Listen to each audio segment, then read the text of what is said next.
Thank you for staying with us. It seems that fresh, clean air is becoming a luxury in the Rivers State capital, Port Harcourt. This is as a result of a persistent soot which pervades the atmosphere and has now resulted into a public health emergency. Many residents of the state have taken to social media to share pictures of black-colored hands, feet, cars and houses, lamenting the worsening emission of black substances. The suit is linked to oil exploration activities, especially oil bunkering through illegal refineries. Governor Wike has now declared 19 illegal refinery kingpins in the state wanted. I have in the studio with me to discuss this Executive Director, Health Emergency Initiative, Paschal Achunine. Good morning. Good morning. Thank you for having me. Right. And joining me via Zoom from Port Harcourt is the Director of Programs, Environmental Rights Action, Friends of the Earth, Barrister Wike. Good morning. Thank you for joining us. Can you hear me? Yeah, I can hear you. Thanks for having me. All right. Now, I'll begin with you, Wike. Quickly walk us through the issue at hand. It seems to be an on and off situation with regards to the suit in Port Harcourt. No, it's actually not, thanks for having me, but it's actually not an on and off situation. In the last 6 years, civil society groups, communities, individuals, activists, the media, we've been organizing, mobilizing, and trying to get both the local government, the state government, and the federal government to deal with the emergent soot issue in Rivers State. And this has gone on for this length of time because government has failed to deal with the core issues giving rise to the soot in Port Harcourt and in Rivers State. Talk to us, still staying with you. What are the core issues that are giving rise to this issue of soot in Rivers State? Well, it's very easy. It's all of the gas flaring from the industrial activities going on in the Niger Delta here, especially in Rivers State. You have the petrochemical plant, you have the refinery, and you have oil wells and flow stations all around Rivers State, and all of these contribute to ambient air contamination. And then you also have the very sad issue of artisanal oil refining, which we think has given fillip to the pumping of so much carbon dioxide into the atmosphere. It's I think the major cause right now, given the fact that the oil production has been on the down low and flaring has come down a little bit. But that is one of the major causes of the soot in Port Harcourt City and across Rivers State. Oil activities, the legal one, and the illegal oil activity. Right. Let's bring the conversation to the studio now. Talk to us, Paschal Achunine, with regards to the medical implications of this. He said for 6 years they have been witnessing this issue of soot. 6 years. What are the implications for someone to always be in an environment where something like this is happening? This is actually a public health emergency. Right. It's shocking that stakeholders, when I say stakeholders, the federal and state governments and other key actors, even the IOCs, oil companies, and opinion leaders, that they have not approached it with a sense of urgency. If you check some of the statistics that have been coming out from University of Port Harcourt Teaching Hospital to other public health institutions, in the last 1 year, for instance, the number of children who have been presented for respiratory related infection is more than 5 times when compared to the previous 5 years. So in 1 year, the number of cases were more than what was recorded the prior 5 years. Of course, if the riverine, I mean the Niger Delta, particularly River State, as a case study, they have been exposed to oil spillage and other environmental hazards. But when it now concerns the air, coming to air pollution, it's tragic, because I also spoke to some residents of Port Harcourt in recent days, and the feedback had been that it's got so bad that even if you stay in an air-conditioned room, the soot will the black soot will find its way in. So people have to be, they have to be cleaning their vents. And even if you put purifier, you don't know how many people can afford purifier.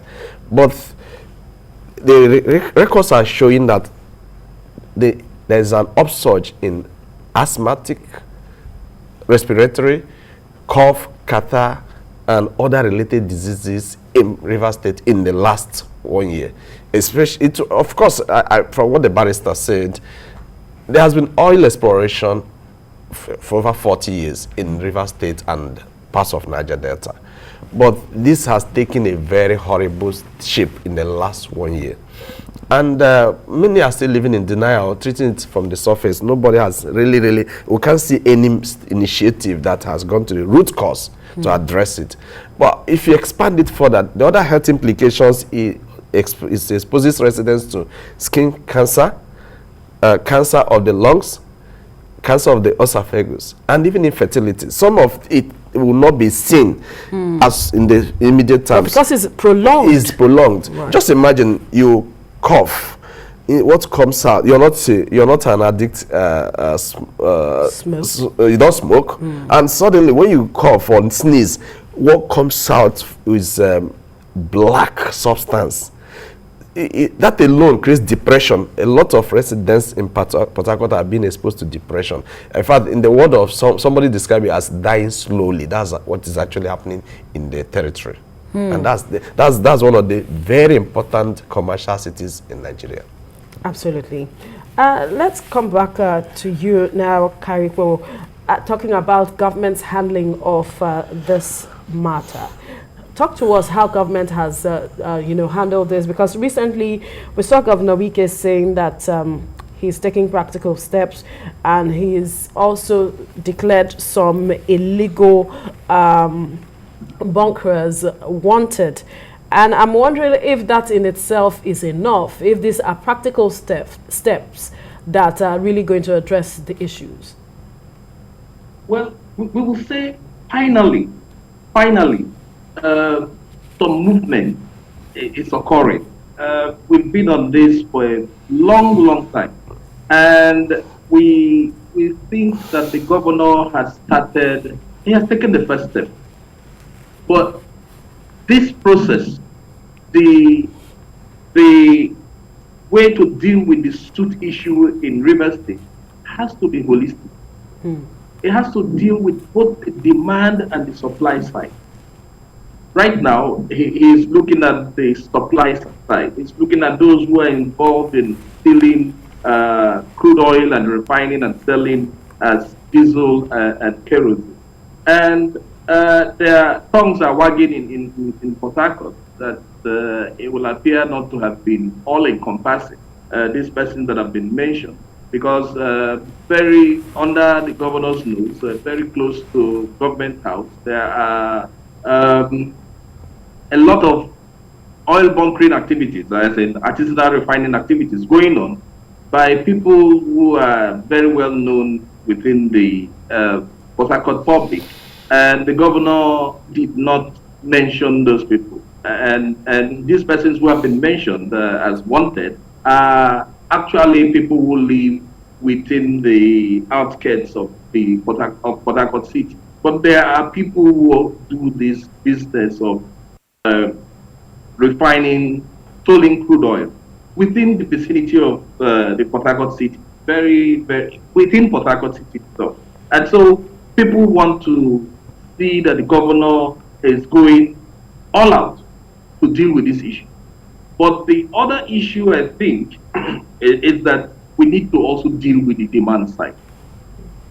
Why is it that the refining and sale of illegally acquired crude oil is on the uptick? Who are those involved in buying illegally refined crude? The filling stations, business houses, banks, churches, nightclubs, who have to run their diesel generators almost all day.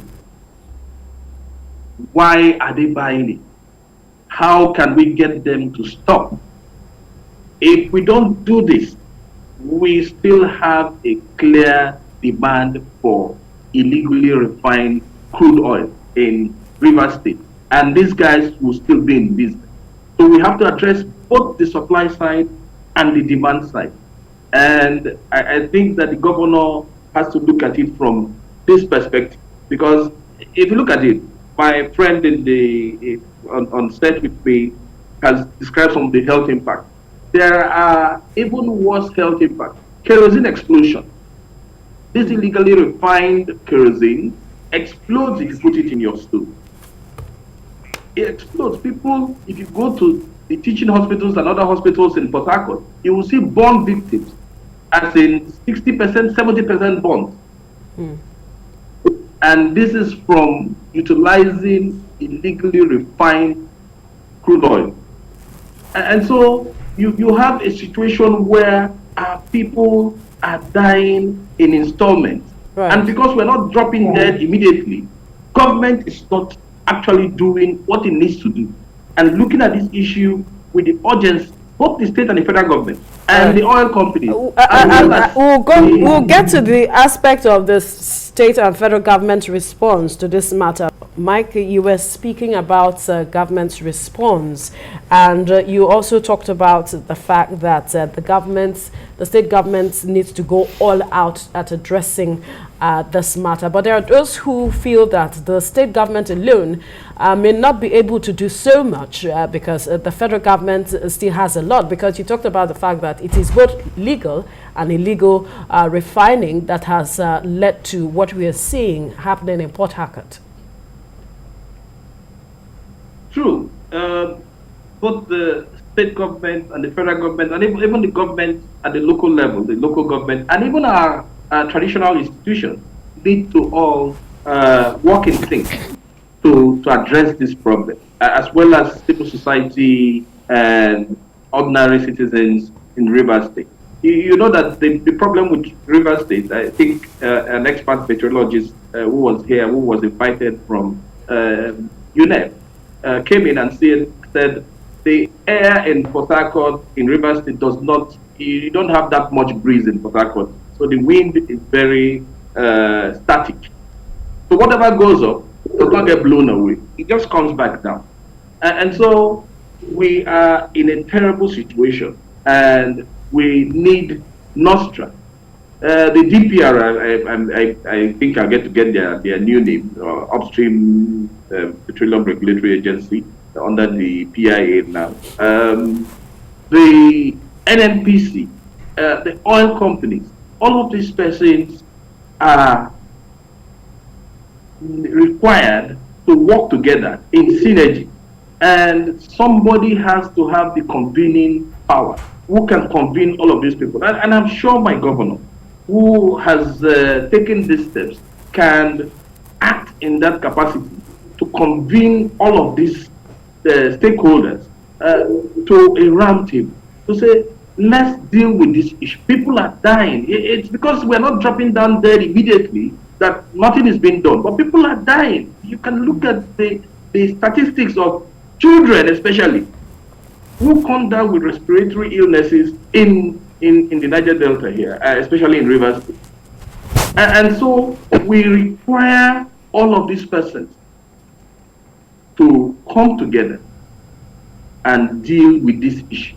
It will not take one person, but it will require one person that the governor has started, and we thank him for that. We have been putting pressure on him. we have been campaigning, we have been writing, and the news media has been a critical support tool for this campaign.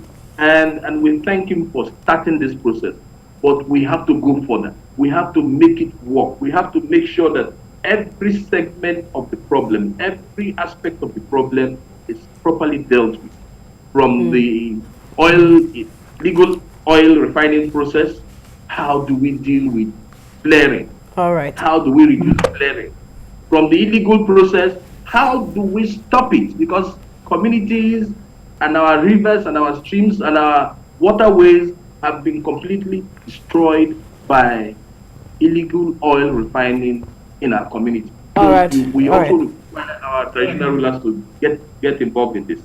Okay. Now, let me bring the conversation to you, Paschal. You said that this has to be handled as a medical emergency. Paint us a picture of what you mean by that, if it has to be dealt with as a medical emergency, and what kind of holistic approach should be included to dealing with it. First, most of the things that are being conducted so far are not scientifically or empirically conducted. There is when it concerns medical emergency, when the lives of a large number of people are at risk. So we expect that the holistic he mentioned would involve the likes of WHO, UNICEF, key stakeholders in the health sector, but also ensuring that you run with data, because most of the things are guesswork. We've not had, only a few people, based relative to the population, only a few percentage have presented themselves to the hospital. So has there been an intentional initiative taken to know the health implication across various segments of the society, especially those who are unable to access healthcare? Has there been some public engagement that ensures that in local governments, in wards and in communities, they conduct tests to know how much this has affected different segments of the population? Secondly, there should be some carrot and stick here. When listening to the governor the other day, he said that the security agencies, that some of them are working in cahoots with these people. So now the presidency, the federal government, need to come into in a non-partisan manner, because Port Harcourt is a very important, whether it's Port Harcourt or for any part of the country, it's very important to us all. So it's part of this federating unit. They need to work in a non-partisan manner to address this. And when I talked about carrot and stick, we have modular refineries that are working in a professional manner. So can we bring these stakeholders, all these operators in illegal refineries, can we design a system that can translate this, instead of illegal refineries that injure or hurt the environment, to a modular refinery, give them some sense of engagement, and also enforce where you see that they are working against what is for public good. I observe that there's no commissioner for health currently in the state, commissioner for environment, and these are key offices that should have a major role to play at a time like this. So Lagos at a time has some environmental hazards associated with air pollution. Everybody worked together, and that was addressed significantly, because there are more industries in Lagos than Port Harcourt. So we expect that this requires rolling the sleeves, working beyond party interests, and engaging key stakeholders at WHO. I want to see that, this is the input of WHO, UNICEF, and other, even the Nigerian Medical Association and other technical stakeholders in addressing this, because we can't just be exposing the generation to this kind of risk. The things we are wishing as a country, if some of the fears we had before, some of them are coming so clear, and the government as leadership requires that you must lead from the front. And it is not only using force. You use force, but where you need to use dialogue or build consensus, you use that. You use that. All right. Quickly, your final word on this, Mr. Karipo. Well, I want to follow on the issue on security agencies participating in the illegal oil refining business.